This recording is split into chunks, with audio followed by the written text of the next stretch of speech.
But what happens is the effects are accumulative. The body uses 2.5 liters, which is about 9 cups of water a day, according to the Mayo Clinic. Now, folks, the Mayo Clinic is mainline and very, very conservative. That is just what you need, folks, to stay alive. Will you please repeat with me? 9 cups just keeps me alive. 9 cups just keeps me alive. So when you hear these things that say 8 glasses of water, 9 cups of water, whatever, it isn't even enough, according to the Mayo Clinic, to keep your bodily metabolism and bodily processes hydrated in the least amount. More causes of cellular dehydration. If you have any kind of work, now strenuous activities can be mental or it can be stress. How many of you have stressful jobs? Most people do or have stress somewhere in their life. Maybe I should have said, how many of you have stressful kids or grandkids? Maybe that's what your trigger is. More hands. Okay, so if you eat foods that are little in fruits and vegetables, they're dried foods. They take a lot of water to digest. And acid, it's like you didn't drink at all. Because acid consumption of water, and how many of us have been diligent about getting purified water? How many of you out there have been really diligent about making sure you don't drink tap water and you drink bottled? Oh, I was adamant, you know, we have RO in our house, we have distilled, we have everywhere I go, we have purified water. It's acid water, you might as well drink nothing. And digestion of, in the digestion process, the fluids are not being replaced. Thirst is the last thing. And you know, I can remember saying to clients, you need to drink more water, and they would say to me, but I'm not thirsty. And I really didn't have a good comeback other than, you need to drink more water. But I sure do now, and you will too. Dehydration occurs when there's more water leaving the body than is being taken in. And the body is dynamic. It's moving all the time, and it's always changing. And this is especially true with the water levels in the body. How many of you notice now that your body craves water? I've noticed since I've gotten on microclustered water, I can tell my body is like listening now. It's like it's woken up all the receptors, and it like says, I need more water. And before, I never was thirsty, and I would forget to drink. So your water routinely needs to be replaced. So we lose it in all of these examples, which we're going to now show you. How many of you are not aging? Oh, we got some. Well, I tell you, after I hit about 45, I started to feel it. And after I hit 50, I started to feel it more. And then the next decade, I felt it more. And I am so thankful to God that He brought into my life and into the United States, because literally this was not available to us many, many years ago, that now I have a tool before I'm 100 to start really challenging my aging process. And you see, aging causes a decreased thirst. It just goes away. And you see many, many older people who say, drinking? And you look, my folks are 93 and 90, they live in a retirement home. Nobody drinks water there. It's like water purifiers. It's like foreign. And they're all suffering too. They're not in very good health. Another thing that we sometimes don't want to hear, don't want to see, is that alcohol causes dehydration. Well, if you're going to drink, then at least be aware you need to drink a whole lot more of the right kind of water to deal with that dehydration it causes. Now, there are special circumstances that cause dehydration, and one of them is burns.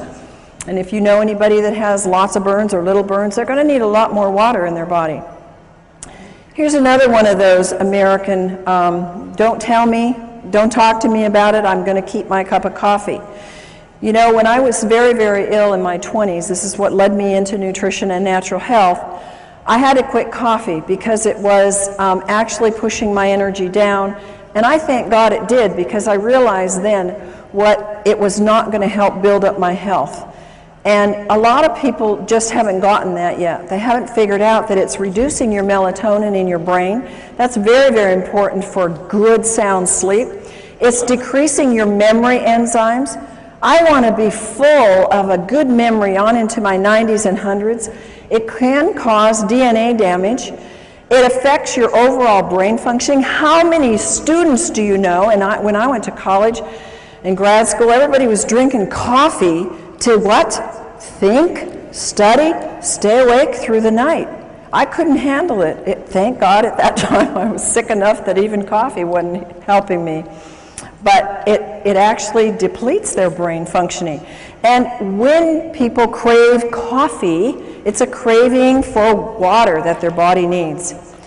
10 ounces of coffee removes 12 ounces of water from the body. Dehydration is caused by diarrhea. Diets cause dehydration. When you see people or yourself or whoever, when they eat a lot of snacky foods, processed foods, refined grains, chemicals, high in chemicals, preservatives, sugar is a big one. It steals the water from you, and people don't think like that. Now, of course, salty foods cause you to crave and maybe to thirst water, but what do people quench that thirst with or try to quench it with? Sodas or iced tea or something that further causes dehydration. Exercise uses up water. We know that this doesn't include just the physical exercise, but it includes the mental as well.